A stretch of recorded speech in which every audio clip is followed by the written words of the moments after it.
We're going to turn now to that wide-ranging, exclusive interview with former President George W. Bush.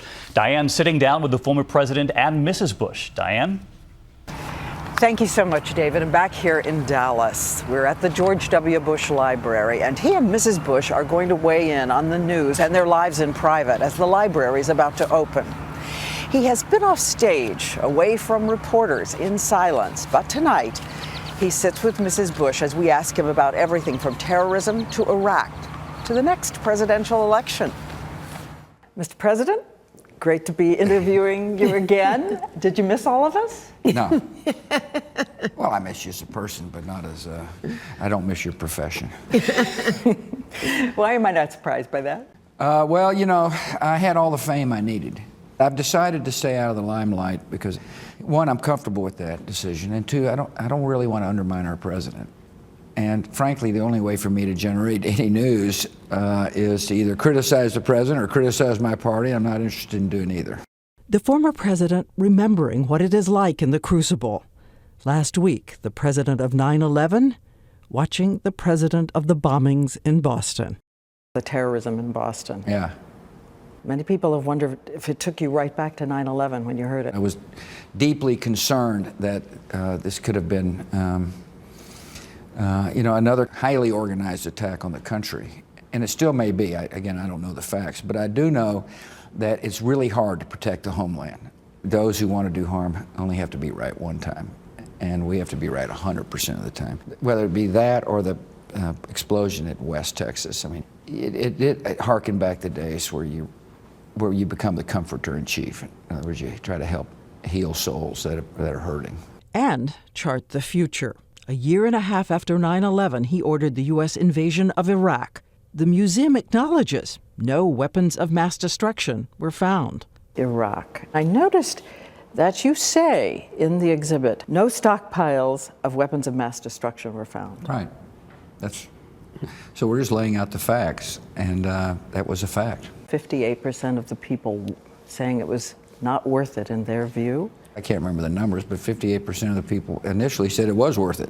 I think the removal of Saddam Hussein was the right decision for not only our own security, but for giving people a chance to live in a free society. As far as I'm concerned, the debate is over. I mean, I did what I did. And historians will ultimately judge those decisions. And in an unusual approach, the museum actually asked the visitors to make those decisions too. You're given fast-moving information and a clock counting you down to do it fast. The purpose of the museum is not to herald me necessarily, but to explain different events and to show people what it's like to make decisions. Feel the pressure that the president feels to see how the president reacts to various decisions. And we ask about the presidency and his party. What will happen in 2016? Do you have one word for the Republican Party today? You will exist in the future. I thought you were going to say Jeb Bush. Well, he would be great. Two words. He would be a marvelous candidate if he chooses to do so. He doesn't need my counsel because he knows what it is, which is run.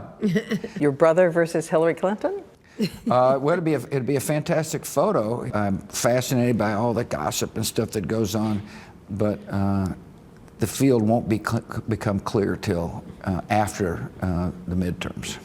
One of the issues in the party in which there seems to be some shift taking place among senators is gay marriage. We know that Mrs. Bush has weighed in. They ought to have, I think, the same sort of rights that everyone has.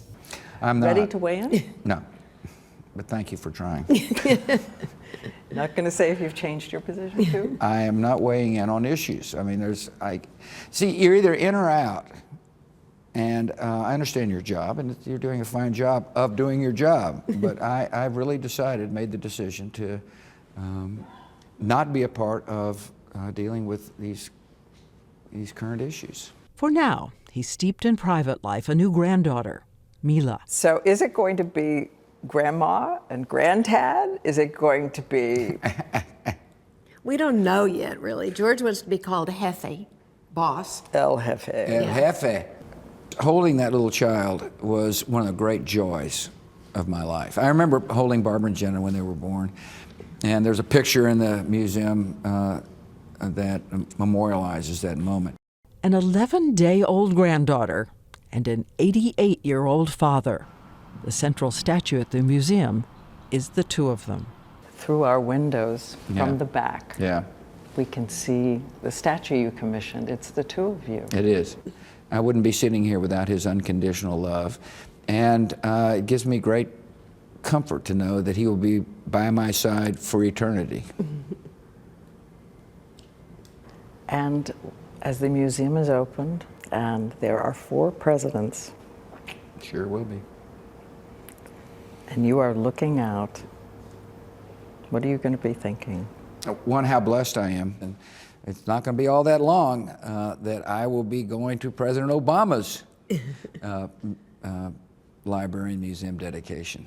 As I look out, it'll be really a chance to see friends from all over the country and lifelong friends from Midland. A lot of them are coming. They said they'll be here if there's free food. And then back off the stage. Back for you? off the stage, yeah. I know people don't believe that somebody who'd been in the limelight for so long is anxious not to be in the limelight. Each former president chooses his own path. I've chosen mine, and I'm very comfortable with that decision.